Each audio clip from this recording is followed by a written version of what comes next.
પિતૃદોષ જન્મકુંડળીમાં હોય તો એ નડે, કારણ કે ઘણા લોકો બીમાર પડતા હોય છે, અકસ્માત થતો હોય છે, વારંવાર જો દવાખાનાના ખર્ચા થતા હોય છે, ઉપરા છાપરી ટેન્શન આવતું હોય છે, તો એવું કહે છે કે આ પિતૃદોષ નડે છે અને જ્યોતિષ એવું કહેતા હોય છે. તો સવાલ એ છે કે ક્યારે નડે અને શું આ જ પ્રકારના અશુભ ફળ આપે? તમને અકસ્માત કરાવે, તમને ખર્ચા કરાવે, દવાખાનાના આંટા ફેરા વધી જાય, કોર્ટ કચેરીના ધક્કા થઈ જાય, જો હકીકત શું છે? પિતૃદોષ નડે હા તો નડે ક્યારે? પહેલી વાત, સામાન્યપણે પિતૃદોષ ઇન્ડિકેશન છે, નડતો નથી. તમને બતાવે છે, છેલ્લા જીવનના છેલ્લી મિનિટ સુધી તક આપે છે.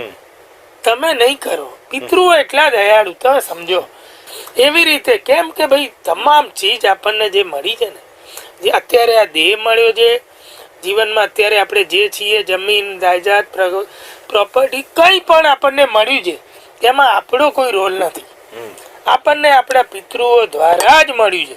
કદાચ 2% જેટલો આપણો રોલ હોય, 98% તો આપણને આપણા એવું કહેવાય કે આપણા એક શૃંખલાનો આપણે ભાગ છીએ, આપણા પિતૃઓની, અને તે દ્વારા જ આપણને મળ્યું છે.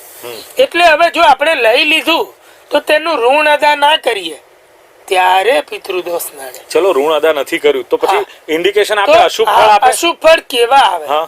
તો કે શાસ્ત્ર એવું કહે છે કે પિતૃદોષ નું અશુભ ફળ એવું હોય, પહેલી તો બુદ્ધિ બેર મારી જાય. અચ્છા. અક્કલ ચાલે નહીં, ખોટા કામ થાય, ખોટા કાર્યો થાય, ખોટા વિઘ્નો આવે. ખોટા કાર્યો કેવા? તો કે રૂટીન જે કામ કરતા હોય ને બિઝનેસ ના, એમાં ઊંધા કાર્યો થાય, મોટા નુકસાન આવે. સંબંધો બગડે, કૌટુંબિક ક્લેશ વધે, પોતાની જમીન જાયદાદ પ્રોપર્ટી માટે અવળા માર્ગે જઈ બીજાનું પડાવવાની ભાવના જાગે અને તેનાથી કોર્ટ કચેરી અને કેસ થાય, જેમાં આપણે પણ ના ભોગવી શકીએ અને અન્ય કોઈ પણ ના ભોગવી શકે, કુટુંબીજનો. કારણ કે એક વ્યક્તિની કુંડળીમાં આવ્યો એ બરોબર છે, પરંતુ બધાએ ઋણ અદા કરવાનું, એની ફરજમાં આવે, એને શરૂ કરવાનું છે. પણ બધાને મળ્યું છે એટલે કોઈને ભોગવવા પણ નથી મળતું. આવું લોકોના જીવનમાં ઘટે છે.